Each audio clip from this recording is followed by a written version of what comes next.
ನಮಸ್ಕಾರ ವೀಕ್ಷಕರೇ. 2026-27ನೇ ಸಾಲಿನ ಯೂನಿಯನ್ ಬಜೆಟ್ ಅಂದ್ರೆ ಕೇಂದ್ರ ಬಜೆಟ್ ಅಂತ ನಾವೇನ್ ಕರಿತೀವಿ, ಅದು ಫೆಬ್ರವರಿ 1ರಂದು ಮಂಡನೆಯಾಗಿದೆ. ಆರ್ಥಿಕ ಸಚಿವರಾಗಿರುವಂತಹ ನಿರ್ಮಲಾ ಸೀತಾರಾಮನ್ ಅವರು ಬಜೆಟ್ ಅನ್ನ ಮಂಡನೆ ಮಾಡಿದ್ದಾರೆ. ಈ ಬಜೆಟ್ ಕುರಿತಾಗಿ ಬಹಳಷ್ಟು ಚರ್ಚೆಗಳು ಕೂಡ ಕೇಳಿ ಬರ್ತಾ ಇದಾವೆ. ಬಿಜೆಪಿ ಈ ಬಜೆಟ್ ಅನ್ನ ಎಂದಿನಂತೆ ಸ್ವಾಗತವನ್ನ ಮಾಡಿದೆ. ಎನ್-ಡಿ-ಎ ಕೂಟದ ಪಕ್ಷಗಳು ಕೂಡ ಇದು ಉತ್ತಮವಾಗಿರುವಂತಹ ಬಜೆಟ್ ಅಂತ ಹೇಳಿ ಅವ್ರು ಈಗಾಗಲೇ ಒಂದು ಸರ್ಟಿಫಿಕೇಟ್ ಕೂಡ ಕೊಟ್ಟಾಗಿದೆ. ಇನ್ನು ವಿರೋಧ ಪಕ್ಷಗಳು ಈ ಬಜೆಟ್ ಅನ್ನ ವಿರೋಧಿಸ್ತಾ ಇದ್ದಾವೆ. ಇದು ವಿಕಸಿತ ಭಾರತಕ್ಕೆ ದಾರಿ ಆಗುತ್ತೆ ಅಂತ ಹೇಳಿ ಬಿಜೆಪಿ ಅಥವಾ ಅದರ ಕೂಟದ ಪಕ್ಷಗಳು ಹೇಳ್ತಾ ಇದ್ರೆ, ಇದು ಜನರಿಂದ ದೂರ ಇರುವಂತಹ ಬಜೆಟ್ ಅಂತ ಹೇಳಿ ವಿಪಕ್ಷಗಳು ಕೂಡ ಆರೋಪವನ್ನ ಮಾಡ್ತಾ ಇದ್ದಾವೆ. ಆರ್ಥಿಕ ತಜ್ಞರು ಕೂಡ ಈ ಬಜೆಟ್ ಒಳಗಡೆ ಭಾರತಕ್ಕೆ ಪೂರಕವಾಗಿರುವಂತಹ ಯಾವುದೇ ರೀತಿಯಾಗಿರ್ತಕ್ಕಂತಹ ಜನಸಾಮಾನ್ಯರಿಗೆ ಬೇಕಾಗಿರುವಂತಹ ಲೆಕ್ಕವನ್ನ ಈ ಬಜೆಟ್ ಒಳಗಡೆ ಕೊಡ್ಲಾಗಿಲ್ಲ. ಹಣಕಾಸಿನಿಂದ ಜನರನ್ನ ದೂರ ಮಾಡುವಂತ ವ್ಯವಸ್ಥೆಯನ್ನ ಈ ಬಜೆಟ್ ಒಳಗಡೆ ಮಾಡಲಾಗಿದೆ ಅಂತ ಹೇಳಿ ಆರ್ಥಿಕ ತಜ್ಞರು ಕೂಡ ಹೇಳ್ತಾ ಇದ್ದಾರೆ. ಹಾಗಾಗಿ ಬಜೆಟ್ ಕುರಿತಾಗಿ ಒಟ್ಟಾರೆ ಮಾತಾಡ್ತಾ ಹೋಗೋಣ. ನಾನು ಗುರುರಾಜ್ ದೇಸಾಯಿ. ಎಲ್ಲಾ ವಿಚಾರಗಳನ್ನ ನನ್ನೊಟ್ಟಿಗೆ ಚರ್ಚೆ ಮಾಡ್ಲಿಕ್ಕಾಗಿ ಆ ನಿವೃತ್ತ ಪ್ರಾಧ್ಯಾಪಕರು ಮತ್ತು ಆರ್ಥಿಕ ತಜ್ಞರು ಚಿಂತಕರು ಆಗಿರುವಂತಹ ಪ್ರೊಫೆಸರ್ ಟಿ.ಆರ್. ಚಂದ್ರಶೇಖರ್ ಅವರಿದ್ದಾರೆ. ಟಿ.ಆರ್. ಚಂದ್ರಶೇಖರ್ ಅವರೇ, ಕಾರ್ಯಕ್ರಮಕ್ಕೆ ಸ್ವಾಗತ. ನಮಸ್ಕಾರ. ಓಕೆ ಸರ್, ಬಜೆಟ್ ಅನ್ನ ನೀವು ಈಗಾಗಲೇ ಗಮನಿಸಿದಿರಿ. 2026ರ ಬಜೆಟ್ ಏನಿದೆ, ಈ ಬಜೆಟ್ ನ ಗಾತ್ರ 53 ಲಕ್ಷ ಇದೆ. ಕಳೆದ ಬಾರಿ 50 ಲಕ್ಷದಷ್ಟು ಬಜೆಟ್ ಅನ್ನ ಅವರು ಮಂಡನೆ ಮಾಡಿದ್ರು. ಅದಕ್ಕೆ ಹೋಲಿಕೆ ಮಾಡಿದ್ರೆ ಈ ಬಾರಿ 53 ಲಕ್ಷ ಕೋಟಿಯಷ್ಟು ಬಜೆಟ್ ಅನ್ನ ಅವರು ಮಂಡನೆ ಮಾಡಿದ್ದಾರೆ. ಆದ್ರೆ ಹೆಚ್ಚು ಕಡಿಮೆ 3 ಲಕ್ಷ ಕೋಟಿಯಷ್ಟು ಬಜೆಟ್ ನ ಗಾತ್ರ ಜಾಸ್ತಿ ಆಗಿದೆ. ಆದ್ರೆ ಯಾರ್ಯಾರು ಏನೇನ್ ಹಂಚಿಕೆ ಮಾಡಿದ್ದಾರೆ ಅನ್ನುವಂಥದ್ದನ್ನ ನೋಡ್ತಾ ನಾವೀಗ ಹೋಗೋಣ. ಹಾಗಾಗಿ ಬಜೆಟ್ ನ ಕುರಿತಾಗಿ ಮೊದಲ ಪ್ರತಿಕ್ರಿಯೆನ ನಾನು ನಿಮ್ಮಿಂದ ನಿರೀಕ್ಷೆ ಮಾಡ್ತಾ ಇದ್ದೀನಿ ಸರ್. ಎಲ್ಲರಿಗೂ ನಮಸ್ಕಾರ. ದೇಸಾಯಿ ಅವರು ಹೇಳಿದ ಹಾಗೆ 26-27ನೇ ಸಾಲಿನ ಬಜೆಟ್ ನಮ್ಮ ಮುಂದೆ ಇದೆ. 2026-27ರ ಅಂದಾಜು GDPಗೆ ಹೋಲಿಸಿದ್ರೆ ಈ ಬಜೆಟ್ಟಿನ ಗಾತ್ರ ಏನಿದೆ ಅದು 13.6ರಷ್ಟಾಗುತ್ತೆ. GDPಗೆ ಹೋಲಿಸಿದ್ರೆ 2026-27ನೇ ಸಾಲಿನ ಬಜೆಟ್ಟಿನ ಗಾತ್ರ 13.6ರಷ್ಟಾಗುತ್ತೆ. ಇದು 2024-25ನೇ ಸಾಲಿನ ಬಜೆಟ್ ಗಾತ್ರಕ್ಕೆ ಹೋಲಿಸಿದ್ರೆ ಆ ಬಜೆಟ್ ಗಾತ್ರ ಆ ವರ್ಷದ GDPಯ 14.6ರಷ್ಟಿತ್ತು. ಅಂದ್ರೆ ಏನಿದ್ರ ಅರ್ಥ? ಬಜೆಟ್ಟಿನ ಗಾತ್ರ ದೇಸಾಯಿ ಅವರು ಹೇಳಿದ ಹಾಗೆ ಮೊತ್ತದಲ್ಲಿ ಜಾಸ್ತಿ ಆಗಿದೆ. In absolute terms it has increased, but relatively GDPಗೆ ಕಂಪೇರ್ ಮಾಡಿದ್ರೆ ಇದರಲ್ಲಿ ಕುಸಿತ ಉಂಟಾಗಿದೆ. ಇದು ಒಂದು. ಹಾಗಾಗಿ ಒಟ್ಟು ಬಜೆಟ್ ವೆಚ್ಚದಲ್ಲೇನೆ GDPಗೆ ಸಾಪೇಕ್ಷವಾಗಿ ಕಡಿಮೆ ಆಗಿರೋದ್ರಿಂದ ಇದು ತೀವ್ರತರವಾಗಿ ಆರ್ಥಿಕ ಪ್ರಗತಿಯನ್ನ ಸಾಧಿಸ್ತದೆ ಅನ್ನೋದನ್ನ ಸ್ವಲ್ಪ ನಾವು ಎಚ್ಚರಿಕೆಯಿಂದ ಗಮನಿಸಬೇಕಾಗ್ತದೆ. ಈ ಬಜೆಟ್ಟಿನ ಯಾವುದನ್ನ ರೆಸೀಟ್ಸ್ ಅಂತ ಕರಿತೇವೆ, ಅದು ತೆರಿಗೆ ಇರ್ಬೋದು ಅಥವಾ ತೆರಿಗೆಯೇತರ ಇರ್ಬೋದು ಅಥವಾ ಬಂಡವಾಳ ಸ್ವೀಕೃತಿ ಇರ್ಬೋದು, ಇದು ಒಂದು ಕಡೆ. ಎರಡನೇದ್ದು ಆ ಒಂದು ಸ್ವೀಕೃತಿಯನ್ನ ವೆಚ್ಚ ಮಾಡುವಂಥದ್ದು. ಬಜೆಟ್ನಲ್ಲಿ ಸಾಮಾನ್ಯವಾಗಿ 2 ಭಾಗ ಇರುತ್ತೆ. ಒಂದು ರೆಸೀಟ್ಸ್ ಸೆಕ್ಷನ್, ಇನ್ನೊಂದು ಎಕ್ಸ್ಪೆಂಡಿಚರ್ ಸೆಕ್ಷನ್. ಈ ಎರಡೂ ಭಾಗಗಳಲ್ಲಿ 2026-27ನೇ ಸಾಲಿನ ಬಜೆಟ್ನ ಎರಡೂ ಭಾಗಗಳಲ್ಲಿ ತೀವ್ರತರವಾದಂಥ ಕುಸಿತ ಉಂಟಾಗಿದೆ, ಇಳಿಕೆ ಉಂಟಾಗಿದೆ.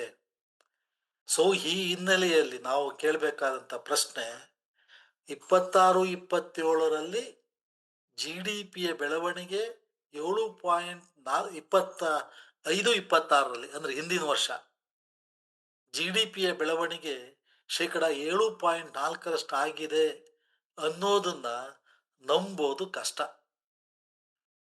JNUನ ನಿವೃತ್ತ ಪ್ರಾಧ್ಯಾಪಕ ಆದಂಥ ಅರುಣ್ ಕುಮಾರ್ ಇರ್ಬೋದು, ಅಥವಾ ಹಿಂದೆ ನಮ್ಮ ಹಣಕಾಸು ಇಲಾಖೆಯಲ್ಲಿ ಸಲಹೆಗಾರರಾಗಿದ್ದಂಥ ಅರವಿಂದ್ ಸುಬ್ರಹ್ಮಣ್ಯಂ ಇರ್ಬೋದು, ಇವರೆಲ್ಲರ ಪ್ರಕಾರ ನಮ್ಮ GDPಯು ಕೃತಕವಾಗಿ ಉತ್ಪ್ರೇಕ್ಷಿತವಾದಂಥ ಸೂಚಿಯನ್ನ ಅದು ಕೊಡ್ತಾ ಇದೆ. ಅರವಿಂದ್ ಸುಬ್ರಹ್ಮಣ್ಯಂ ಪ್ರಕಾರ 2.5ರಷ್ಟು ಉತ್ಪ್ರೇಕ್ಷೆ ಇದೆ ಇದರಲ್ಲಿ ಅಂತ. 7.4ರಲ್ಲಿ 2.5 ಕಳೆದ್ರೆ ವಾಸ್ತವಿಕ GDP ಏರಿಕೆ ಶೇಕಡ 5ರಷ್ಟಾಗುತ್ತೆ. ಅರುಣ್ ಕುಮಾರ್ ಅವರಂತೂ ಈ GDP ಶೇಕಡ 50ರಷ್ಟು ಉತ್ಪ್ರೇಕ್ಷತೆಯಿಂದ ಕೂಡಿದೆ ಅಂತ ಹೇಳ್ತಾರೆ. ಇದಕ್ಕೆ ಕಾರಣ ಇದೆ. ಏನು ಅಂತ ಹೇಳಿದ್ರೆ, ನಮ್ಮ ಆರ್ಥಿಕತೆಯಲ್ಲಿ ದುಡಿಮೆಯ ವರ್ಗ ಏನಿದೆ, ದುಡಿಮೆಗಾರರೇನಿದ್ದಾರೆ, ಕಾರ್ಮಿಕ ವರ್ಗ ಏನಿದ್ದಾರೆ, ಸುಮಾರು 60 ರಿಂದ 65 ಕೋಟಿ ಕಾರ್ಮಿಕರೇನಿದ್ದಾರೆ, ಇವರಲ್ಲಿ ಶೇಕಡ 90ರಷ್ಟು ಅಸಂಘಟಿತ ವಲಯದಲ್ಲಿದ್ದಾರೆ, ಅನೌಪಚಾರಿಕ ವಲಯದಲ್ಲಿದ್ದಾರೆ. ಡಿಮಾನಿಟೈಸೇಷನ್ ಇರ್ಬೋದು, GSTಯ ಆರಂಭದ ಅನುಷ್ಠಾನದ ಅಧ್ವಾನ ಇರ್ಬೋದು, ಪೆಂಡಮಿಕ್ ಲಾಕ್ಡೌನ್ ಇರ್ಬೋದು, ಈ ಎಲ್ಲ ಸಂದರ್ಭಗಳಲ್ಲಿ ದೊಡ್ಡ ಕುಸಿತವನ್ನ, ದೊಡ್ಡ ಹೊಡೆತವನ್ನ ತಿಂದದ್ದು ಅಸಂಘಟಿತ ವಲಯ. ಆದರೆ GDP ಲೆಕ್ಕಾಚಾರದಲ್ಲಿ ಅಸಂಘಟಿತ ವಲಯದ ಬಗ್ಗೆ ನಮ್ಮಲ್ಲಿ ಅಂಕಿಅಂಶಗಳೇ ಇಲ್ಲ. ಸಂಘಟಿತ ವಲಯದ ಅಂಕಿಅಂಶಗಳನ್ನು ಆಧಾರವಾಗಿಟ್ಕೊಂಡು ಅಸಂಘಟಿತ ವಲಯದನ್ನೂ ಕೂಡ ಅದೇ ರೀತಿಯಲ್ಲಿ ಮಾಪನ ಮಾಡಿಕೊಂಡು GDPಯನ್ನು ನಾವು ಲೆಕ್ಕ ಹಾಕ್ತಿದ್ದೇವೆ. ಆದರೆ ಕಳೆದ 10 ವರ್ಷಗಳಲ್ಲಿ ಅಸಂಘಟಿತ ವಲಯ, ಅನೌಪಚಾರಿಕ ವಲಯ ತೀವ್ರ ಕುಸಿತವನ್ನ ಅನುಭವಿಸಿದೆ. ಆ ಕುಸಿತವನ್ನ ಅನುಭವಿಸಿರುವಂತ ಅಸಂಘಟಿತ ವಲಯನ ಸಮೃದ್ಧವಾಗಿದೆ ಅಂತೇಳಿ ತಿಳ್ಕೊಂಡು ನೀವು GDP ಲೆಕ್ಕ ಹಾಕಿದ್ರೆ ಅದರ ಬೆಳವಣಿಗೆ ಶೇಕಡ 7.4ರಷ್ಟು ಆಗುತ್ತೆ, ಶೇಕಡ 8ರಷ್ಟು ಆಗುತ್ತೆ. ಇದು ಎರಡನೇದ್ದು. ಈ ಬಜೆಟ್ನಲ್ಲಿ, ಯಾವುದೇ ಬಜೆಟ್ ಆಗ್ಬೋದು, ಬಹಳ ಮುಖ್ಯವಾದಂತ 3-4 ವಲಯಗಳು ಅಂದ್ರೆ ಕೃಷಿ ಮತ್ತು ತತ್ಸಂಬಂಧಿತ ವಲಯ, ಆರೋಗ್ಯ, ಶಿಕ್ಷಣ, ಸಮಾಜ ಕಲ್ಯಾಣ ಮತ್ತು ಗ್ರಾಮೀಣಾಭಿವೃದ್ಧಿ. ಈ 5 ಮುಖ್ಯ ವಲಯಗಳನ್ನು ತೆಗೆದುಕೊಂಡ್ರೆ 2026-27ನೇ ಸಾಲಿನಲ್ಲಿ ಈ 5 ವಲಯಗಳಿಗೆ ನೀಡಿರುವಂತಹ ಮೊತ್ತ, ಅನುದಾನ ಏನಿದೆ, ಅನುದಾನ ಹಿಂದಿನ ವರ್ಷಕ್ಕೆ ಹೋಲಿಸಿದ್ರೆ ತೀವ್ರವಾದ ಏರಿಕೆಯೇನಾಗಿಲ್ಲ. ಅದಕ್ಕಿಂತ ಹೆಚ್ಚಾಗಿ 2025-26ನೇ ಸಾಲನ್ನ ಲೆಕ್ಕ ಹಾಕಿದ್ರೆ, ಗಮನಿಸಿದ್ರೆ, ಈ 5 ವಲಯಗಳಿಗೆ ಬಜೆಟ್ನಲ್ಲಿ ನೀಡಿದ ಮೊತ್ತ 7.11 ಲಕ್ಷ ಕೋಟಿ. ಆದರೆ ಪರಿಷ್ಕೃತ ಅಂದಾಜಿನಲ್ಲಿ 2024-25ರಲ್ಲಿ ನಿಜ ವೆಚ್ಚ ಆದದ್ದು ಕೇವಲ 6.13 ಲಕ್ಷ ಕೋಟಿ.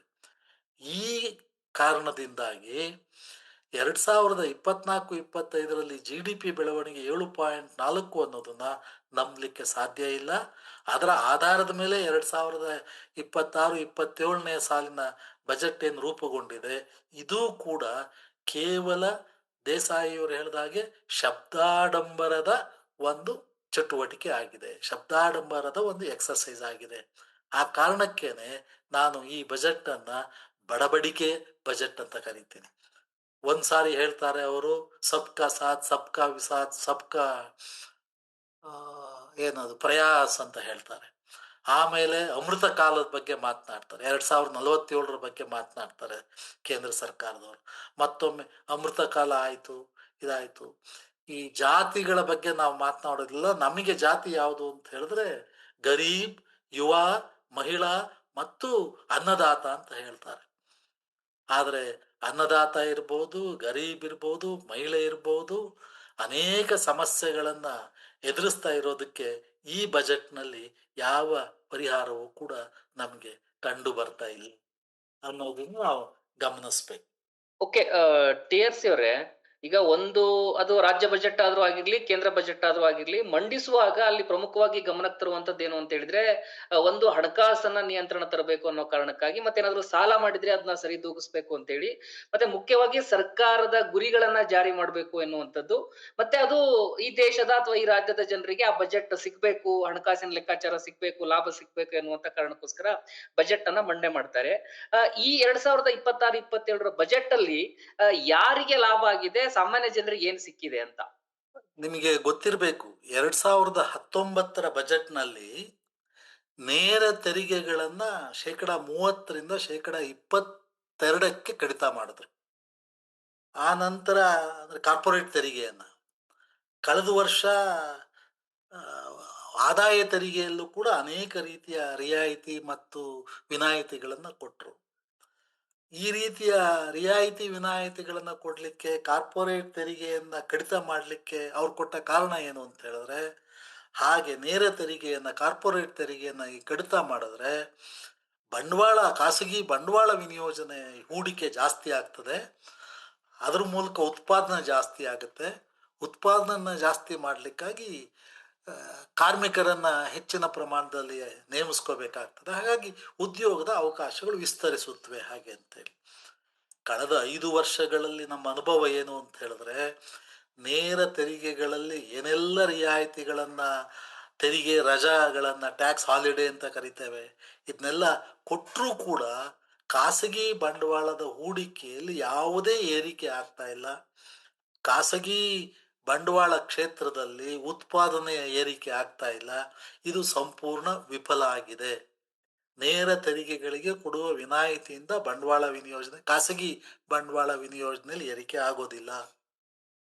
ಮತ್ತು ಈ ವರ್ಷದ ಬಜೆಟ್ನಲ್ಲಿ ಸಾರ್ವಜನಿಕ ಬಂಡವಾಳ ಹೂಡಿಕೆಯಲ್ಲೂ ಕೂಡ ಕುಸಿತ ಆಗಿದೆ. 24-25ರಲ್ಲಿ 14% GDP ಇದ್ದದ್ದು ಈಗ 13.6ಕ್ಕೆ ಇಳಿದಿದೆ ಅನ್ನುವಂಥದ್ದನ್ನು ಗಮನಿಸ್ತಾ ಇದ್ದೀವಿ. ಈ ಎಲ್ಲ ಕಾರಣಗಳಿಂದಾಗಿ ರೈತರಿಗೆ, ಕೂಲಿಕಾರರಿಗೆ ಮತ್ತು ತಳ್ಳುಗಾಡಿಯಲ್ಲಿ ಅಥವಾ ತಲೆ ಮೇಲೆ ಹೊತ್ತು ಮಾರಾಟ ಮಾಡ್ತಾರಲ್ಲ, ಸ್ವಉದ್ಯೋಗ ಅಂತ ಹೇಳ್ತೇವಲ್ಲ, ಒಟ್ಟು ಉದ್ಯೋಗಿಗಳಲ್ಲಿ ಸ್ವಉದ್ಯೋಗದ ಪ್ರಮಾಣವೇ ಅತ್ಯಧಿಕವಾಗಿದೆ. ಈ ವರ್ಗಕ್ಕೆ ಯಾವುದೇ ರೀತಿಯ ಅನುಕೂಲಗಳು, ಲಾಭಗಳು ಈ ಒಂದು ಬಜೆಟ್ನಲ್ಲಿ ಇಲ್ಲ.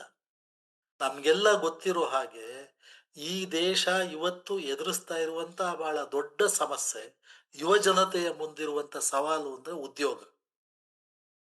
ಉದ್ಯೋಗದ ಸೃಷ್ಟಿಸುವ ಎಂಪ್ಲಾಯ್ಮೆಂಟ್ ಕ್ರಿಯೇಟಿಂಗ್ ಪ್ರೋಗ್ರಾಮ್ ಅನ್ನುವಂಥದ್ದು ಕಳೆದ 2014ರಿಂದ ಇಲ್ಲಿಯವರೆಗೆ ಈ ಸರ್ಕಾರ ಒಂದೇ ಒಂದು ಕಾರ್ಯಕ್ರಮವನ್ನ, ಉದ್ಯೋಗ ಸೃಷ್ಟಿಸುವ ಕಾರ್ಯಕ್ರಮಗಳನ್ನ ರೂಪಿಸ್ಲಿಲ್ಲ, ಜಾರಿಗೊಳಿಸ್ಲಿಲ್ಲ.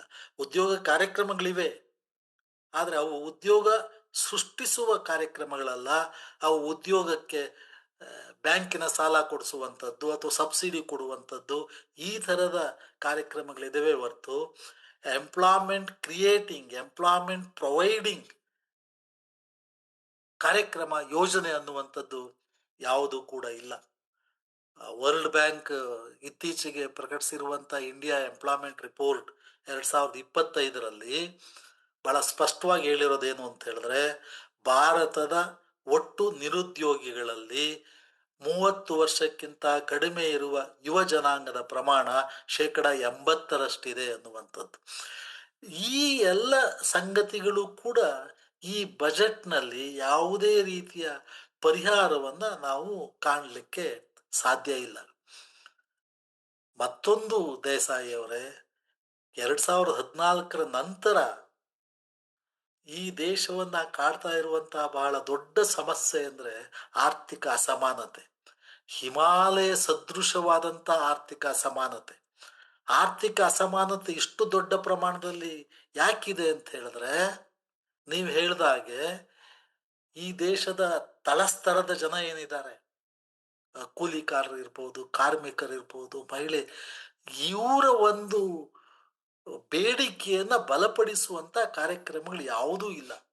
ಯಾವುದನ್ನ ನಾವು ಅಗ್ರಿಗೇಟ್ ಡಿಮಾಂಡ್ ಅಂತ ಹೇಳ್ತೇವೆ, ಆ ಅಗ್ರಿಗೇಟ್ ಡಿಮಾಂಡ್ ಅನ್ನ ಬಲಪಡಿಸುವಂತ ಕಾರ್ಯಕ್ರಮ ಯಾವುದೂ ಇಲ್ಲ. ಹಾಗಾಗಿ ಅಸಮಾನತೆ ಯಾವ ಪ್ರಮಾಣದಲ್ಲಿ ಇದೆ ಅಂತ ಹೇಳಿದ್ರೆ, ಈ ದೇಶದ ಒಟ್ಟು ಸಂಪತ್ತಿನಲ್ಲಿ ಈ ದೇಶದ ಜನಸಂಖ್ಯೆಯ 1% ಜನ 40% ಸಂಪತ್ತನ್ನು ಅನುಭವಿಸ್ತಿದ್ದಾರೆ ಅಂತ ಹೇಳಿದ್ರೆ ಅಸಮಾನತೆಯ ಒಂದು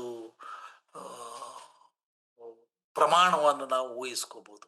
ಅದೇ ರೀತಿ ವರಮಾನವನ್ನು ತೆಗೆದುಕೊಂಡ್ರೂ ಕೂಡ ಜನಸಂಖ್ಯೆಯಲ್ಲಿ 10% ಜನ ಒಟ್ಟು ದೇಶದ ವರಮಾನದಲ್ಲಿ 58% ಅನುಭವಿಸ್ತಾ ಇದ್ರೆ, ತಳಸ್ತರದ 50% ಜನರ ಪಾಲು 15%. ಈ ಒಂದು ಸಮಸ್ಯೆಯನ್ನ ಗುರುತಿಸ್ಲಿಕ್ಕೂ ಕೂಡ ಈ ಸರ್ಕಾರ ಸಿದ್ಧ ಇಲ್ಲ. ಬಜೆಟ್ನಲ್ಲಿ ಅಸಮಾನತೆಯ ನಿವಾರಣೆಗೆ ಸಂಬಂಧಪಟ್ಟ ಹಾಗೆ ಒಂದೂ ಪದವೂ ಕೂಡ ಇಲ್ಲ.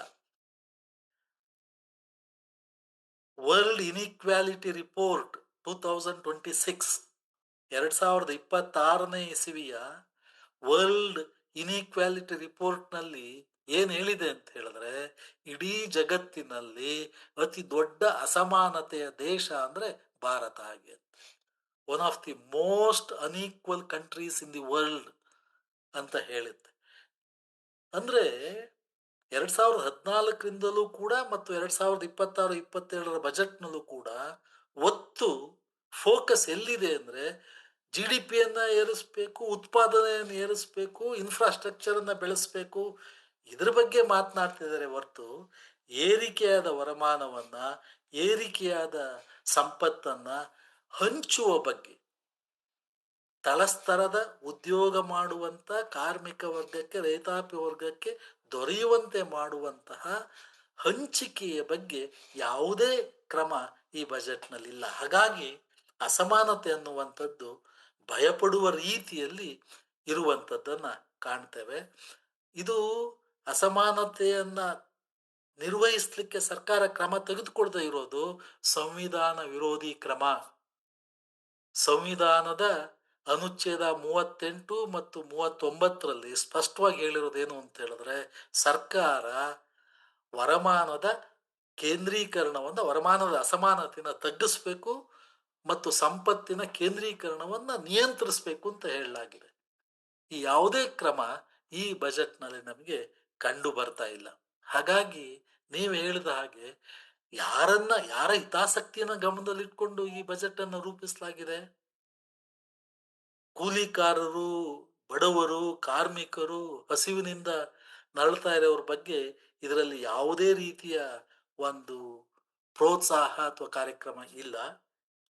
ಮತ್ತು ನಿಮಗೆ ಗೊತ್ತಿರಬೇಕು, ಈ ದೇಶದ ಕಾರ್ಪೊರೇಟ್ ವರ್ಗ ಏನಿದೆ, ಆ ಕಾರ್ಪೊರೇಟ್ ವರ್ಗವನ್ನ ಪ್ರಧಾನಮಂತ್ರಿಗಳು ವೆಲ್ತ್ ಕ್ರಿಯೇಟರ್ಸ್ ಅಂತ ಕರೀತಾರೆ. ಮತ್ತು ಇನ್ನೂ ಮುಂದುವರೆದವ್ರು ಏನ್ ಹೇಳ್ತಾರೆ ಅಂದ್ರೆ, ವೆಲ್ತ್ ಕ್ರಿಯೇಟರ್ಸ್ ಇದ್ರೆ ಮಾತ್ರನೇ, ವೆಲ್ತ್ ಕ್ರಿಯೇಟ್ ಆದ್ರೆ ಮಾತ್ರನೇ ಬಡತನವನ್ನು ನಿವಾರಣೆ ಮಾಡಲಿಕ್ಕೆ ಸಾಧ್ಯ. ಆದ್ರಿಂದ ಅವರನ್ನ ನಾವು ಪ್ರೋತ್ಸಾಹಿಸಬೇಕು ಅಂತ ಹೇಳ್ತಾರೆ.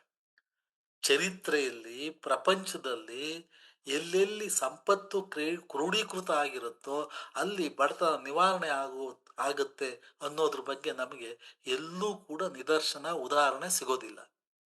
ಹಾಗಾಗಿ ಸಂಪತ್ತು ಕ್ರೋಢೀಕರಣಗೊಂಡಂತೆ ಬಡತನ ತೀವ್ರವಾಗ್ತಾ ಹೋಗ್ತಾ ಇದೆ. ನಮ್ಮ ಆರ್ಥಿಕತೆಯಲ್ಲೂ ಕೂಡ ಬಡತನ ತೀವ್ರವಾಗ್ತಾ ಹೋಗ್ತಾ ಇದೆ. ಇದ್ರ ಬಗ್ಗೆನೂ ಕೂಡ ಸರ್ಕಾರ ಈ ಬಜೆಟ್ನಲ್ಲಿ ಯಾವುದೇ ಕ್ರಮವನ್ನ ತೆಗೆದುಕೊಂಡಿಲ್ಲ ಹಾಗೆ ಅಂತೇಳಿ ನೋಡ್ಬೋದು. ನೀವು ಆರೋಗ್ಯ ಮತ್ತು ಶಿಕ್ಷಣವನ್ನ ತೆಗೆದುಕೊಂಡ್ರೆ, ಆರೋಗ್ಯಕ್ಕೆ 26-27ರಲ್ಲಿ ಸರ್ಕಾರ ನೀಡಿರುವಂತ ಅನುದಾನ ಏನಿದೆ, ಅನುದಾನ ಅನ್ನುವಂಥದ್ದು, ಎಜುಕೇಶನ್ ತೆಗೆದುಕೊಳ್ಳಿ, 2025-26ರಲ್ಲಿ ಕಳೆದ ವರ್ಷ ಬಜೆಟ್ನಲ್ಲಿ ನೀಡಿದ ಅನುದಾನ 1.28 ಲಕ್ಷ ಕೋಟಿ. ಆದರೆ ವರ್ಷದ ಕೊನೆಗೆ ಪರಿಷ್ಕೃತ ಬಜೆಟ್ನಲ್ಲಿ ಖರ್ಚಾಗಿರುವಂಥದ್ದು ಕೇವಲ 1.22 ಲಕ್ಷ ಕೋಟಿ. ಅಂದ್ರೆ ಇಲ್ಲಿ ಸುಮಾರು 5% ಕಡಿತ ಆಗಿದೆ. ಹಾಗೆ ನೀವು ಆರೋಗ್ಯವನ್ನು ತೆಗೆದುಕೊಂಡ್ರೆ 2025-26ರಲ್ಲಿ ಬಜೆಟ್ನಲ್ಲಿ ನೀಡಿದ ಮೊತ್ತ 98,311 ಕೋಟಿ. ಆದರೆ ವಾಸ್ತವಿಕವಾಗಿ ವೆಚ್ಚವಾಗಿರುವಂಥದ್ದು ಕೇವಲ 94,625 ಕೋಟಿ. ಇಲ್ಲಿಯ ಕಡಿತ 4%. ಅಂದ್ರೆ ಬಜೆಟ್ನಲ್ಲಿ ಉತ್ಪ್ರೇಕ್ಷಿತವಾಗಿ ಅನುದಾನವನ್ನ ದೊಡ್ಡ ಪ್ರಮಾಣದಲ್ಲಿ ತೋರಿಸಲಾಗ್ತದೆ, ಆದರೆ ವಾಸ್ತವಿಕವಾಗಿ ವೆಚ್ಚ ಮಾತ್ರ ಅದಕ್ಕಿಂತ ಕಡಿಮೆ ಆಗ್ತಾ ಹೋಗ್ತಾ ಇದೆ. 2014ರಿಂದಲೂ ಹೀಗೆ ನಡೀತಾ ಇದೆ. ಇದರರ್ಥ ಏನು ಅಂತ ಹೇಳಿದ್ರೆ, ಸರ್ಕಾರ ಜನರನ್ನ ಓಲೈಸ್ಲಿಕ್ಕಾಗಿ ಬಜೆಟ್ನಲ್ಲಿ ಮೊತ್ತವನ್ನ ಅನವಶ್ಯಕವಾಗಿ ಉತ್ಪ್ರೇಕ್ಷಿತವಾಗಿ ದೊಡ್ಡ ಪ್ರಮಾಣದಲ್ಲಿ ತೋರಿಸ್ತದೆ. ಆದರೆ ನಿಜಕ್ಕೂ ಕೂಡ ನಿಜ ವೆಚ್ಚ ಅಂತ ಏನ್ ಕರಿತೇವೆ ನಾವು, ರಿವೈಸ್ಡ್ ಎಸ್ಟಿಮೇಟ್ಸ್ ಅನ್ನು ನೋಡಿದ್ರೆ ಅತ್ಯಂತ ಆಘಾತಕಾರಿಯಾದಂತ ಒಂದು ಗಮನ ನಮಗೆ ಉಂಟಾಗ್ತದೆ ಅನ್ನುವಂಥದ್ದು. ಅದು ಕೃಷಿಯಲ್ಲೂ ಕೂಡ ಇದೇ ರೀತಿ. 2025-26ರಲ್ಲಿ ಕೃಷಿ ಮತ್ತು ತತ್ಸಂಬಂಧಿತ ವಲಯ, ಅದು ಪಶು ಸಂಗೋಪನೆ ಇರ್ಬೋದು, ಮೀನುಗಾರಿಕೆ ಇರ್ಬೋದು, ಇವೆಲ್ಲ ಕೂಡಿಸಿ ಕೊಟ್ಟಂತ ಮೊತ್ತ 1.58 ಲಕ್ಷ ಕೋಟಿ. ವಾಸ್ತವಿಕವಾಗಿ ವೆಚ್ಚ ಆಗಿರುವಂಥದ್ದು ಕೇವಲ 1.51 ಲಕ್ಷ ಕೋಟಿ. ಇವೆಲ್ಲ ಬಹಳ ಮುಖ್ಯವಾದಂಥ ವಲಯಗಳು. ಈ ದೇಶದ ಅಭಿವೃದ್ಧಿಯ ಚಾಲಕ ಶಕ್ತಿಗಳು, driving forces of development of this economy. ಈ ಕ್ಷೇತ್ರಗಳಿಗೆ ಕೊಟ್ಟಿರುವಂಥ ಅನುದಾನ ವೆಚ್ಚ ಹೀಗೆ ಕಡಿತಾ ಹೋಗ್ತಾ ಇದೆ ಅಂದರೆ ಬಜೆಟ್ಟಿನ ಒಂದು ಶಿಸ್ತು ಅಂತ ಏನು ಹೇಳ್ತೇವೆ, ಫಿಸ್ಕಲ್ ಡಿಸಿಪ್ಲಿನ್ ಅಂತ ಏನು ಹೇಳ್ತೇವೆ, ಅದನ್ನ ನಾವು ಈ ಬಜೆಟ್ನಲ್ಲಿ ಕಾಣಲಿಕ್ಕೆ ಸಾಧ್ಯ ಇಲ್ಲ ಅನ್ನುವಂಥದ್ದನ್ನು ನಾವು ಗಮನಿಸಬೇಕು. ಅದೇ ನೀವು ಬಜೆಟ್ ಅಲ್ಲಿ ಶಿಸ್ತಿಲ್ಲ ಅಂತ ಹೇಳ್ತಾ ಇದ್ರಿ, ಅಂದ್ರೆ ವಿತ್ತೀಯ ಶಿಸ್ತನ್ನ ಅವರು ನೋಡ್ಕೊಂಡಿಲ್ಲ ಅಂತ ನೀವು ಹೇಳ್ತಾ ಇದ್ದೀರಿ. ಆದ್ರೆ ನಿರ್ಮಲಾ ಸೀತಾರಾಮನ್ ಅವರು ಮಾತ್ಗೂ ಕೂಡ ನಾವು ವಿತ್ತೀಯ ಶಿಸ್ತನ್ನ ಪಾಲಿಸಿದ್ದೀವಿ ಅಂತ ಹೇಳ್ತಿದ್ದಾರೆ. ಏನದು ವಿತ್ತೀಯ ಶಿಸ್ತು ಅಂದ್ರೆ ಅಂತ? ನೋಡಿ, ಯಾವುದೇ ಬಜೆಟ್ನಲ್ಲಿ ನಾನು ಆರಂಭದಲ್ಲಿ ಹೇಳಿದಾಗ 2 ಭಾಗ ಇರುತ್ತೆ. ಒಂದು ರೆಸೀಟ್ಸ್ ಭಾಗ ಇರ್ತದೆ, ಇನ್ನೊಂದು ಎಕ್ಸ್ಪೆಂಡಿಚರ್ ಭಾಗ ಇರ್ತದೆ. ಎಕ್ಸ್ಪೆಂಡಿಚರ್ ಭಾಗ ದೊಡ್ಡ ಪ್ರಮಾಣದಲ್ಲಿ ಇರಬೇಕು ಅಂದ್ರೆ ರೆಸೀಟ್ಸ್ ಚೆನ್ನಾಗಿರ್ಬೇಕು. ಅದು ಕಾರ್ಪೊರೇಟ್ ಟ್ಯಾಕ್ಸ್ ಇರ್ಬೋದು, ಇನ್ಕಮ್ ಟ್ಯಾಕ್ಸ್ ಇರ್ಬೋದು, GST ಇರ್ಬೋದು, ಕಸ್ಟಮ್ ಡ್ಯೂಟೀಸ್ ಇರ್ಬೋದು, ಯೂನಿಯನ್ ಎಕ್ಸೈಸ್ ಡ್ಯೂಟೀಸ್, ಇವೆಲ್ಲ ತೆರಿಗೆಗಳು, ಸರ್ಕಾರಕ್ಕೆ ಆದಾಯವನ್ನು ತಂದು ಕೊಡುವಂತ ತೆರಿಗೆಗಳು. ಈ ತೆರಿಗೆಗಳಿಗೆ ಸಂಬಂಧಪಟ್ಟ ಹಾಗೆ ನೋಡಿದ್ರು ಕೂಡ ಹಿಂದಿನ ವರ್ಷ 2024-25ರಲ್ಲಿ ಏನು ಅವರು ಬಜೆಟ್ನಲ್ಲಿ ನಿರೀಕ್ಷೆ ಇಟ್ಕೊಂಡಿದ್ರು, ಈ ತೆರಿಗೆಗಳಿಂದ ಎಷ್ಟು ಮೊತ್ತ ಬರುತ್ತೆ ಅಂತ, ಅದು ವರ್ಷದ ಕೊನೆಯಲ್ಲಿ ಅಷ್ಟು ಬಂದಿಲ್ಲ. ಈಗ ನೀವು ಕಾರ್ಪೊರೇಟ್ ಟ್ಯಾಕ್ಸ್ ತಕ್ಕೊಂಡ್ರೆ 25-26ರಲ್ಲಿ ಅವರ ನಿರೀಕ್ಷಿತದ್ದು 10.82 ಲಕ್ಷ ಕೋಟಿ. ಆದರೆ ವಾಸ್ತವಿಕವಾಗಿ ಸಂಗ್ರಹ ಆಗಿರುವಂಥದ್ದು ಅದಕ್ಕಿಂತ ಕಡಿಮೆ. ಹಾಗೆ ವರಮಾನ ತೆರಿಗೆಯೂ ಕೂಡ ಹಾಗೇನೆ. ಮತ್ತು GSTಯಲ್ಲೂ ಕೂಡ ಕಡಿತ ಆಗಿದೆ. GSTಯಲ್ಲಿ ಅವರು ನಿರೀಕ್ಷೆ ಇಟ್ಕೊಂಡಿದ್ದ 11.78 ಲಕ್ಷ ಕೋಟಿ, ವಾಸ್ತವಿಕವಾಗಿರುವಂಥದ್ದು ಕೇವಲ 10.46 ಲಕ್ಷ ಕೋಟಿ. ಪರ್ಸನಲ್ ಇನ್ಕಮ್ ಟ್ಯಾಕ್ಸ್ನಲ್ಲಿ ಗುರಿ ಇದ್ದದ್ದು 14.38 ಲಕ್ಷ ಕೋಟಿ, ವಾಸ್ತವಿಕವಾಗಿ ಸಂಗ್ರಹ ಆಗಿರುವಂಥದ್ದು 13.12 ಲಕ್ಷ ಕೋಟಿ. ಹೀಗೆ ತೆರಿಗೆಯನ್ನು ಕೂಡ ಸಮರ್ಥಕವಾಗಿ ಮತ್ತು ಅತ್ಯಂತ ದಕ್ಷತೆಯಿಂದ ಸಂಗ್ರಹ ಮಾಡುವಂತ ಕೆಲಸವೂ ಕೂಡ ಆಗ್ತಾ ಇಲ್ಲ ಅನ್ನೋದನ್ನ ನಾವು ಗಮನಿಸಬೇಕು. ಪರಿಣಾಮಕಾರಿಯಾಗಿ ತೆರಿಗೆಗಳನ್ನು ಕೂಡ ಸಂಗ್ರಹಿಸ್ತಾ ಇಲ್ಲ ಮತ್ತು GST ಮೇಲೆ ಇವರು ಹೆಚ್ಚು ಅವಲಂಬಿಸ್ಕೊಂಡಿದ್ದಾರೆ ಹೊರತು ಕಾರ್ಪೊರೇಟ್ ತೆರಿಗೆ ಮತ್ತು ಪರ್ಸನಲ್ ಇನ್ಕಮ್ ಟ್ಯಾಕ್ಸ್ ಬಗ್ಗೆ ಹೆಚ್ಚು ಅವರು ಗಮನ ನೀಡ್ತಾ ಇಲ್ಲ. ಅಂದ್ರೆ ಶ್ರೀಮಂತರ ಮೇಲೆ ತೆರಿಗೆಯನ್ನು ಹಾಕ್ಲಿಕ್ಕೆ ಈ ಸರ್ಕಾರ ಅತ್ಯಂತ ಹಿಂಜರಿಕೆಯನ್ನು ಅನುಭವಿಸ್ತಾ ಇದೆ. ಆದರೆ ಸಾಮಾನ್ಯ ಜನರ ಮೇಲೆ ಯಾವುದನ್ನು ನಾವು ಅಪ್ರತ್ಯಕ್ಷ ತೆರಿಗೆ ಅಂತ ಹೇಳ್ತೇವೆ, ಇಂಡೈರೆಕ್ಟ್ ಟ್ಯಾಕ್ಸ್ ಅಂತ ಹೇಳ್ತೇವೆ, GST is an important indirect tax. ಅಂದ್ರೆ ಇಂಡೈರೆಕ್ಟ್ ಟ್ಯಾಕ್ಸ್ ಅಂದ್ರೆ ನಾವು ಅರ್ಥ ಮಾಡ್ಕೋಬೇಕು, ಅತ್ಯಂತ ಶ್ರೀಮಂತರಾದಂಥ ಅನಿಲ್ ಅಂಬಾನಿ ಅವರು ಒಂದು ಸೋಪ್ ಕೊಂಡ್ಕೊಂಡ್ರೆ ಎಷ್ಟು ತೆರಿಗೆ ಕಟ್ತಾರೋ, ಒಬ್ಬ ಕೂಲಿಕಾರನು ಕೂಡ ಅಷ್ಟೇ ಟ್ಯಾಕ್ಸ್ ಕಟ್ತಾನೆ. ಇದು ಅಪ್ರತ್ಯಕ್ಷ ತೆರಿಗೆಯ ಒಂದು ಸ್ವರೂಪ. ಆದರೆ ನೇರ ತೆರಿಗೆಗಳಿಗೆ ಬಂದರೆ ಬಡವರಿಗೆ ಸಂಪೂರ್ಣ ರಿಯಾಯಿತಿ ಇರ್ತದೆ, ಆದರೆ ಶ್ರೀಮಂತರಿಗೆ ಅದು ಹೆಚ್ಚು ಬರ್ತದೆ. ಆದರೆ ಈ ಸರ್ಕಾರ ಆ ಬಗೆಯ ಶ್ರೀಮಂತರ ಮೇಲೆ ಹೆಚ್ಚು ತೆರಿಗೆಯನ್ನು ವಿಧಿಸುವಂಥ ತೆರಿಗೆಗಳನ್ನು ಕಡಿತ ಮಾಡ್ತಾ ಹೋಗ್ತಾ ಇದ್ದಾರೆ. ಆದರೆ GST ಅಂತಹ ಯಾವುದನ್ನು ನಾವು ರಿಗ್ರೆಸಿವ್ ತೆರಿಗೆ ಅಂತ ಕರಿತೇವೆ, ಆ ರಿಗ್ರೆಸಿವ್ ತೆರಿಗೆಯನ್ನು, ಅಪ್ರತ್ಯಕ್ಷ ತೆರಿಗೆಯನ್ನು ಏರಿಸ್ತಾ ಹೋಗ್ತಾ ಇದ್ದಾರೆ.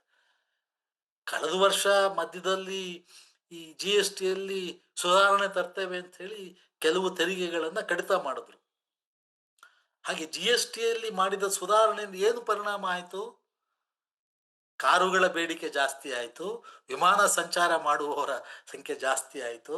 ಆದರೆ ಸಾಮಾನ್ಯ ಜನರಿಗೆ GSTಯ ಕಡಿತದಿಂದ ಏನು ಉಪಯೋಗ ಆಗಿದೆ? GSTಯಿಂದಾಗಿ ಹೆಚ್ಚು ಹೆಚ್ಚು ಒತ್ತಡವನ್ನ ಮತ್ತು ನೋವನ್ನು ಅನುಭವಿಸ್ತಾ ಇರುವಂಥದ್ದು ಸಾಮಾನ್ಯ ಕೂಲಿಕಾರರು, ಕಾರ್ಮಿಕರು, ಮಹಿಳೆಯರು ಮತ್ತು ರೈತಾಪಿ ಜನ.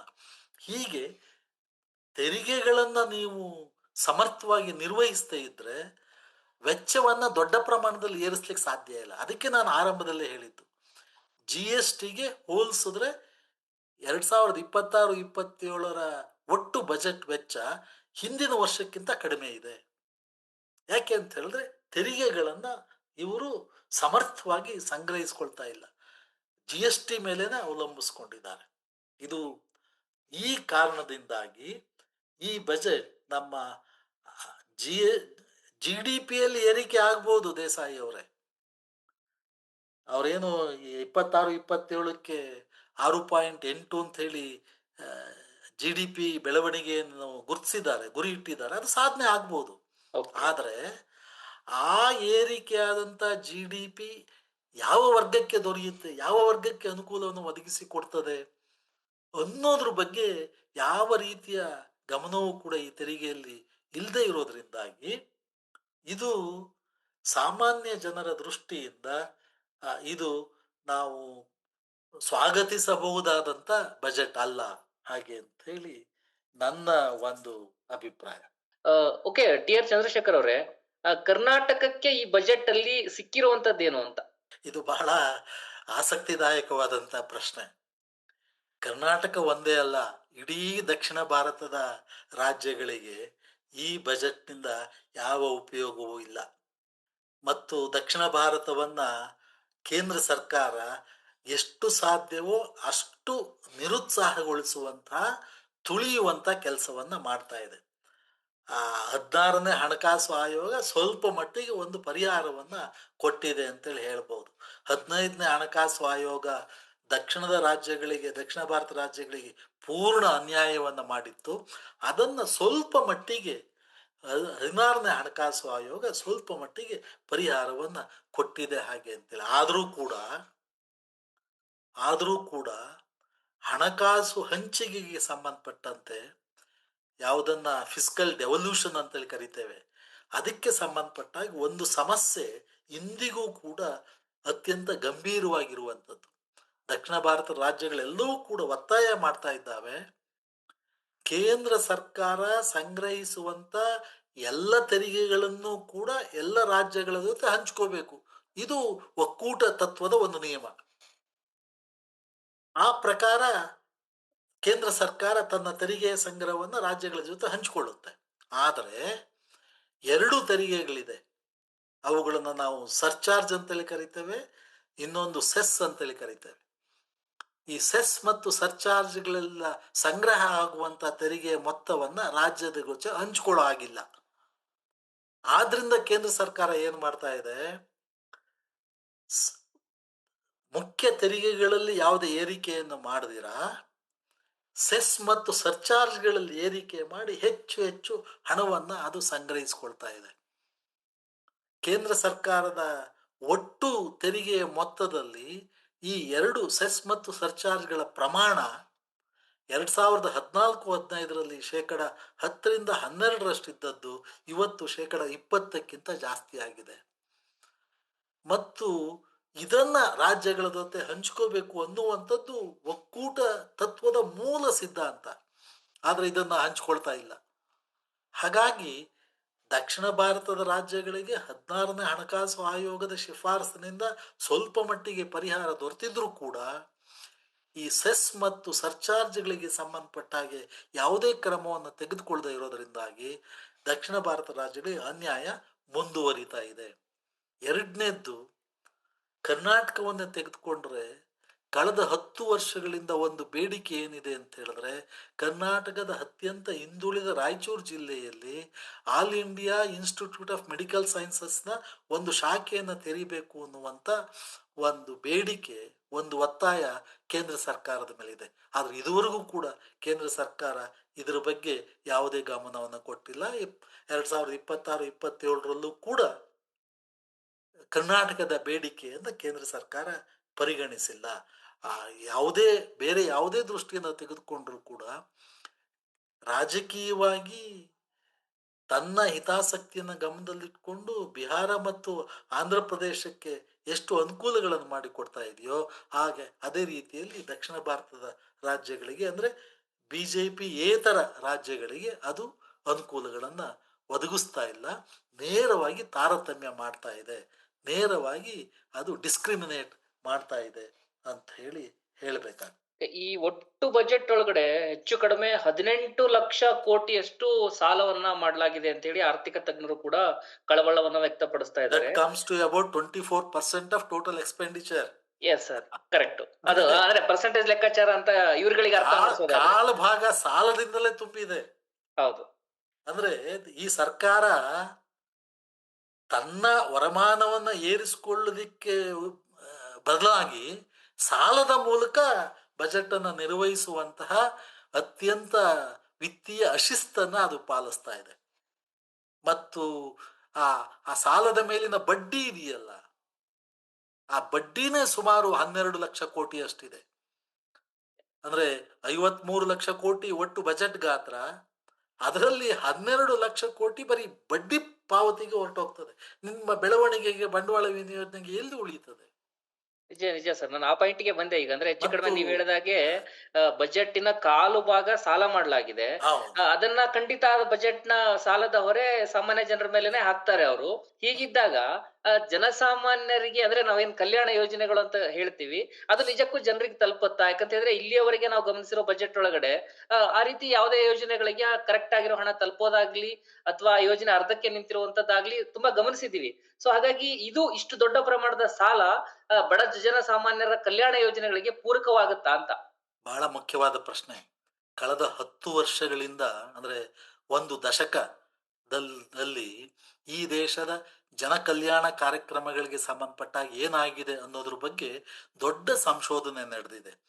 ಜೈತಿ ಘೋಷ್, ಸಿ.ಪಿ. ಚಂದ್ರಶೇಖರ್ ಇವರೆಲ್ಲರೂ ಕೂಡ ಬಹಳ ಗಂಭೀರವಾಗಿ ಸರ್ಕಾರಗಳ ವೆಲ್ಫೇರ್ ಪ್ರೋಗ್ರಾಮ್ಸ್, ಜನ ಕಲ್ಯಾಣ ಕಾರ್ಯಕ್ರಮಗಳು ಏನಾಗ್ತಾ ಇದೆ, ಆ ಸಂಶೋಧನೆಗಳ ಫಲ ಏನು ಅಂತ ಹೇಳಿದ್ರೆ, ಕೇಂದ್ರ ಸರ್ಕಾರ ಜನ ಕಲ್ಯಾಣ ಕಾರ್ಯಕ್ರಮಗಳೆಲ್ಲವನ್ನೂ ಕೂಡ ರಾಜ್ಯಗಳ ಮೇಲೆ ಹೇರುತ್ತಿದೆ. ತನ್ನ ಬಜೆಟ್ನಲ್ಲಿ ಜನ ಕಲ್ಯಾಣ ಕಾರ್ಯಕ್ರಮಗಳಿಗೆ ಕೊಡುವಂತಹ ಅನುದಾನವನ್ನು ಕಡಿತ ಮಾಡಿ ಅವೆಲ್ಲವನ್ನೂ ಕೂಡ ರಾಜ್ಯ ಸರ್ಕಾರದ ಮೇಲೆ ಹೇರ್ತಾ ಇದೆ. ಉದಾಹರಣೆಗೆ MGNRGA ಕಾರ್ಯಕ್ರಮಕ್ಕೆ ಬದಲಾಗಿ ಇವಾಗ ಜಿ ಕಾರ್ಯಕ್ರಮ ಬಂದಿದೆ. ಮನ್ರೇಗಾ ಕಾರ್ಯಕ್ರಮದಲ್ಲಿ ಕೂಲಿಯ ಭಾಗವನ್ನ 100ಕ್ಕೆ 100ರಷ್ಟು ಕೇಂದ್ರ ಸರ್ಕಾರ ಭರಿಸ್ತಾ ಇತ್ತು.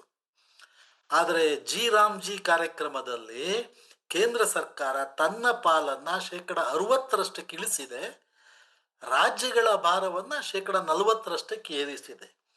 ಇದೇ ರೀತಿ ಅನೇಕ ಕೇಂದ್ರ ಪ್ರಾಯೋಜಿತ ಕಾರ್ಯಕ್ರಮ ಅಂತ ನಾವೇನು ಹೇಳ್ತೇವಲ್ಲ, ಸೆಂಟ್ರಲಿ ಸ್ಪಾನ್ಸರ್ಡ್ ಪ್ರೋಗ್ರಾಮ್, ಪ್ರೋಗ್ರಾಮ್ಸ್ ಅಂತ ಏನು ಕರಿತೇವೆ, ಇವುಗಳಲ್ಲಿ ಕೇಂದ್ರ ಸರ್ಕಾರ ತನ್ನ ಪಾಲನ್ನ ಕಡಿಮೆ ಮಾಡ್ತಾ ರಾಜ್ಯ ಸರ್ಕಾರದ ಪಾಲನ್ನ ಹೆಚ್ಚು ಮಾಡ್ಕೊಳ್ತಾ ಹೋಗ್ತಾ ಇದೆ. ಹೀಗಾಗಿ ಕಲ್ಯಾಣ ಕಾರ್ಯಕ್ರಮಗಳೆಲ್ಲವನ್ನೂ ಕೂಡ ಇವತ್ತು ರಾಜ್ಯ ಸರ್ಕಾರಗಳು ನಿರ್ವಹಿಸ್ತಿದ್ದಾವೆ.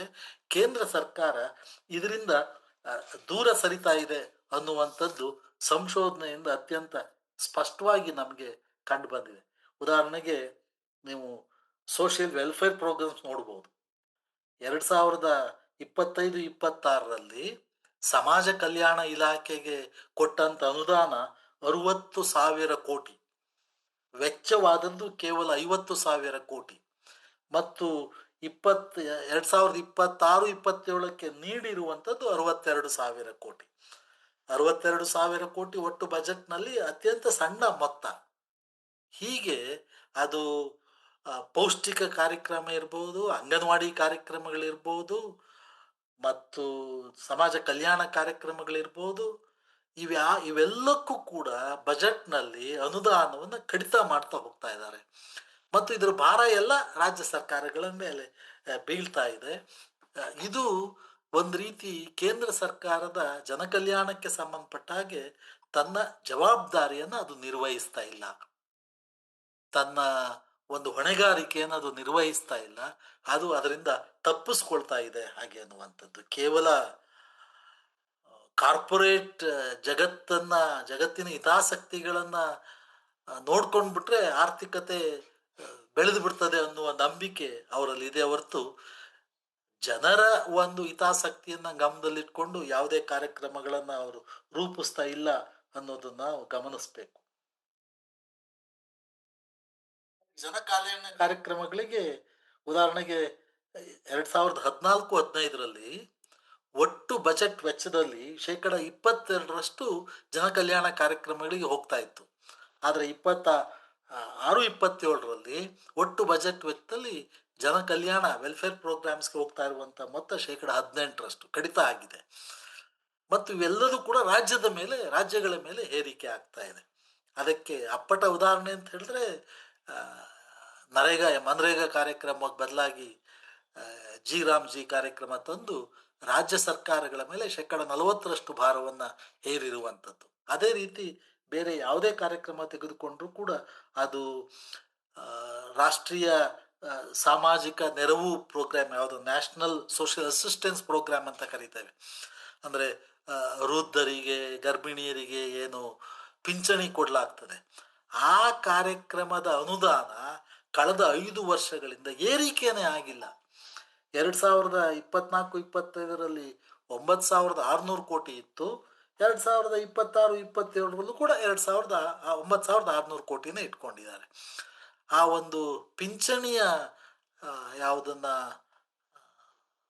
ಡಿಫ್ರೆಂಟ್ಲಿ ಏಬಲ್ಡ್ ಅಂತ ಏನು ಕರಿತೇವೆ, ಅವ್ರುಗಳಿಗೆ, ವೃದ್ಧರಿಗೆ ಕೊಡುವಂಥ ಪಿಂಚಣಿಯಲ್ಲಿ ಯಾವುದೇ ಏರಿಕೆಯೇ ಆಗಿಲ್ಲ. This is one of the important welfare programs. ಈ ರೀತಿಯ ಪ್ರೋಗ್ರಾಮ್ಗಳಿಗೆ ಅದು ಪ್ರಧಾನಮಂತ್ರಿ ಪೋಷಣ್ ಕಾರ್ಯಕ್ರಮ ಅಂತೇಳಿ ಒಂದಿದೆ. ಅಂದರೆ ಅದನ್ನ ಪೌಷ್ಟಿಕ ಕಾರ್ಯಕ್ರಮ, ಅದರ ಒಂದು ಬಜೆಟ್ಟು ಕೂಡ 2024-25ರಲ್ಲಿ 12,500 ಕೋಟಿ ಇದ್ದರೆ 26-27ರಲ್ಲೂ ಕೂಡ ಅದು 12,750 ಕೋಟಿ ಅಷ್ಟೇ ಇದೆ. ಅದರಲ್ಲಿ ಏರಿಕೆನೇ ಆಗಿಲ್ಲ. ಅದೇ ರೀತಿ ಸಕ್ಷಮ ಅಂಗನವಾಡಿ ಕಾರ್ಯಕ್ರಮ ಅಂತಿದೆ.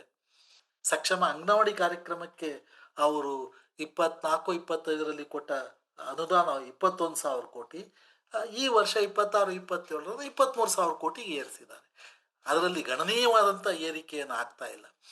ಜನಕಲ್ಯಾಣ ಕಾರ್ಯಕ್ರಮಗಳನ್ನು ಯಾವುದನ್ನ ಮಹಿಳಾ ಕೇಂದ್ರಿತ ಕಾರ್ಯಕ್ರಮ ಅಂತ ಹೇಳ್ತೇವೆ ಅಥವಾ ಮಕ್ಕಳ ಕೇಂದ್ರಿತ ಕಾರ್ಯಕ್ರಮ ಅಂತ ಹೇಳ್ತೇವಲ್ಲ, ಚಿಲ್ಡ್ರನ್ ಬಜೆಟ್, ಜೆಂಡರ್ ಬಜೆಟ್, ಈ ಎಲ್ಲದರಲ್ಲೂ ಕೂಡ ಅನುದಾನವನ್ನು ಕಡಿತ ಮಾಡಲಾಗಿದೆ. 26-27ರ ಬಜೆಟ್ನಲ್ಲಿ ಕಡಿತ ಮಾಡಲಾಗಿದೆ. ಅದರ ಎಲ್ಲ ಜವಾಬ್ದಾರಿಯನ್ನು ಕೂಡ ರಾಜ್ಯಗಳ ಮೇಲೆ ಹೇರಲಾಗ್ತಾ ಇದೆ. ಇದು ಈ ಬಜೆಟ್ನ ಜನಕಲ್ಯಾಣ ಕಾರ್ಯಕ್ರಮಗಳ ಬಗ್ಗೆ ಈ ಬಜೆಟ್ ನೀಡುವಂತ ಒಂದು ಸಂದೇಶ ಆಗಿ ಅಂತ ನಾನು ಅಂದ್ಕೊಂಡಿದ್ದೇನೆ. ಓಕೆ ಸರ್, ಚರ್ಚೆಯ ಕೊನೆಗೆ ಬರೋದಾದ್ರೆ ಒಂದು ಬಜೆಟ್ ಅಂದ್ರೆ ಹೇಗಿರ್ಬೇಕು ಮತ್ತು ಅದು ಜನಸಾಮಾನ್ಯರಿಗೆ ತಲುಪೋ ರೀತಿಯಲ್ಲಿ ಯಾಕೆ ಇಲ್ಲಿವರೆಗೂ ಬಜೆಟ್ ನ ಮಂಡನೆ ಮಾಡ್ಲಿಕ್ಕೆ ಆಗ್ತಾ ಇಲ್ಲ ಅಂತ ಬಹಳ ಮುಖ್ಯವಾದ ರಾಜಕೀಯವಾಗಿ ಇದನ್ನ ನೋಡ್ಬೇಕಾಗ್ತದೆ. ಯಾಕೆ ಜನಸಾಮಾನ್ಯರ ಹಿತಾಸಕ್ತಿಗಳಿಗೆ ಈ ಸರ್ಕಾರ ಯಾವುದೇ ಕಾರ್ಯಕ್ರಮವನ್ನು ರೂಪಿಸ್ತಾ ಇದ್ರೂ ಕೂಡ ದೊಡ್ಡ ಪ್ರಮಾಣದಲ್ಲಿ ಜನ ನೋವನ್ನು ಅನುಭವಿಸ್ತಾ ಇರುವಂತ ನಿರುದ್ಯೋಗವನ್ನು ನಿವಾರಣೆ ಮಾಡುವಂತ ಯಾವುದೇ ಕ್ರಮವನ್ನ ಈ ಸರ್ಕಾರ ತೆಗೆದುಕೊಳ್ಳದೆ ಇದ್ರೂ ಕೂಡ ಯಾಕೆ ಜನ ಈ ಸರ್ಕಾರಕ್ಕೆ ಬೆಂಬಲ ನೀಡ್ತಾ ಇದ್ದಾರೆ, ಈ ಸರ್ಕಾರ ಅಧಿಕಾರದಲ್ಲಿ ಇದೆ ಹಾಗೆ ಅಂತ ಹೇಳಿದ್ರೆ ಅನೇಕ ರೀತಿಯಲ್ಲಿ ಸಾಮಾನ್ಯ ಜನರನ್ನ ಭ್ರಮಾಧೀನಗೊಳಿಸುವಂತಹ ಡೈರೆಕ್ಟ್ ಬೆನಿಫಿಟ್ ಪ್ರೋಗ್ರಾಮ್ ಏನಿದೆ, ಆ ಮೂಲಕ ರೈತರಿಗೆ 6,000 ರೂಪಾಯಿ ಕೊಡುವಂಥದ್ದು, ಬಿಹಾರದಲ್ಲಿ ಎಲೆಕ್ಷನ್ಗೆ ಮುಂಚೆ ಪ್ರತಿಯೊಬ್ಬ ಹೆಣ್ಣಿನ ಖಾತೆಗೆ 10,000 ರೂಪಾಯಿ ಕೊಟ್ಟಿರುವಂಥದ್ದು, ಈ ರೀತಿಯ ಯಾವುದನ್ನ ನಾವು ಪಾಪ್ಯುಲಿಸ್ಟ್ ಪ್ರೋಗ್ರಾಮ್ ಅಂತ ಏನು ಕರಿತೇವೆ, ಜನಪ್ರಿಯ ಕಾರ್ಯಕ್ರಮ ಅಂತ ಹೇಳ್ತೇವಲ್ಲ, ಅವುಗಳ ಮೇಲೆ ದುಂದು ವೆಚ್ಚ ಮಾಡಿಕೊಂಡು ಜನರನ್ನ ಭ್ರಮಾಧೀನಗೊಳಿಸಿ ಅವರು ಅಧಿಕಾರದಲ್ಲಿ ಇರಲಿಕ್ಕೆ ಬೇಕಾದಂಥ ಒಂದು ಬಂಡವಾಳವನ್ನು ರೂಪಿಸ್ಕೊಳ್ತಾ ಇದ್ದಾರೆ. ಆದರೆ ಇದು ಬಹಳ ದಿನ ನಡೆಯೋದಿಲ್ಲ. ಈ ರೀತಿ ಅನ್ಯಾಯಕ್ಕೆ, ಬಡತನಕ್ಕೆ, ಹಸಿವಿಗೆ, ನಿರುದ್ಯೋಗಕ್ಕೆ ಒಳಗಾದಂಥ ಜನ ಸಿಡಿದು ಹೇಳ್ತಾರೆ. ಈ ರೀತಿಯ ಬಜೆಟ್ಗೆ ಬದಲಾಗಿ ಜನರ ಹಿತಾಸಕ್ತಿಯನ್ನ ಕೇಂದ್ರವಾಗಿಟ್ಕೊಂಡಂಥ ಬಜೆಟನ್ನು ಮಂಡನೆ ಮಾಡಬೇಕು ಅನ್ನುವಂಥ ಒತ್ತಡ ಇನ್ಮೇಲೆ ಜಾಸ್ತಿ ಆಗ್ತದೆ. ಆ ನೆಲೆಯಲ್ಲಿ ನಾವು ನೋಡ್ಬೇಕು, ಈ ಬಜೆಟನ್ನು ಗೋಧಿ ಮೀಡಿಯಾಗಳು ಹೊಗಳುವ ಹಾಗೆ ಮೇಲಿನ ಒಟ್ಟು ಬಜೆಟ್ನಲ್ಲಿ 50 ಲಕ್ಷ ಕೋಟಿಯಿಂದ 53 ಲಕ್ಷ ಕೋಟಿಗೆ ಏರಿಕೆ ಆಗಿದೆ ಅನ್ನೋದಲ್ಲ, ಅವನ್ನ ಬಿಡಿಸಿ ನೋಡಬೇಕು. ಬಿಡಿಸಿ ನೋಡಿದಾಗ ನಮಗೆ ಅದರ ಒಳಚಿತ್ರ ಎಷ್ಟು ಆ, ಅನ್ಯಾಯಕರವಾಗಿದೆ ಮತ್ತು ವಿಷಾದನೀಯವಾಗಿದೆ ಅನ್ನೋದು ಗೊತ್ತಾಗ್ತದೆ. ಅದು ನಮ್ಮ ಯುವಜನರು ಬಜೆಟ್ಟಿನ ಮೇಲ್ಮೇಲಿನ ಸಂದೇಶವನ್ನಷ್ಟೇ ನೋಡ್ದಲನೆ ಅದರ ಒಳಕ್ಕೆ ಹೋಗಿ ಆಳವಾಗಿ ವಿಶ್ಲೇಷಣೆ ಮಾಡಿ ಯಾರಿಗೆ ಅದು ಅನುಕೂಲವನ್ನು ಒದಗಿಸ್ತಾ ಇದೆ, ಯಾರಿಗೆ ಅದು ಅನ್ಯಾಯವನ್ನು ಮಾಡ್ತಾ ಇದೆ ಅನ್ನುವಂಥದ್ದನ್ನು ಅರ್ಥ ಮಾಡ್ಕೋಬೇಕು. ಆ ನೆಲೆಯಲ್ಲಿ ನಮ್ಮ ಈ ಚರ್ಚೆ, ಈ ವಿಶ್ಲೇಷಣೆ ಒಂದು ಸಂದೇಶವನ್ನು ಜನರಿಗೆ ಕೊಡ್ತದೆ ಹಾಗೆ ಅಂತೇಳಿ ನಾನು ಭಾವಿಸಿದ್ದೇನೆ. Okay sir. ಕೇಂದ್ರ ಬಜೆಟ್‌ನ ಕುರಿತಾಗಿ ಸಾಕಷ್ಟು ವಿಚಾರಗಳನ್ನ ನಮ್ಮ ವೀಕ್ಷಕರಿಗೆ ಎಳೆಯಾಗಿ ಬಿಡಿಸಿಟ್ಟಿದ್ದೀರಿ. ಬಹುಶಃ ನಮ್ಮ ವೀಕ್ಷಕರಿಗೂ ಕೂಡ 2026, 27ನ ಕೇಂದ್ರದ ಬಜೆಟ್‌ನ ಗಾತ್ರ, ಅದರೊಳಗಡೆ ಇರುವಂತಹ ಹೂರಣ, ಯಾರಿಗೆ ಏನೇನೆಲ್ಲ ಸಿಕ್ಕಿದೆ ಅನ್ನುವಂಥದ್ದನ್ನ ಸ್ಪಷ್ಟವಾಗಿ ಅರ್ಥ ಮಾಡ್ಕೊಳ್ಳಿಕ್ಕೆ ಈ ವಿಡಿಯೋ ಸಹಾಯ ಆಗಿದೆ ಅಂತ ಅನ್ಕೊಳ್ತೀನಿ. ವೀಕ್ಷಕರ ಪರವಾಗಿ ನಾನು ನಿಮ್ಗೆ ಧನ್ಯವಾದಗಳನ್ನ ಅರ್ಪಿಸ್ತಾ ಇದ್ದೀನಿ ಸರ್. ನಮಸ್ಕಾರ ದೇಸಾಯಿ ಅವರೇ.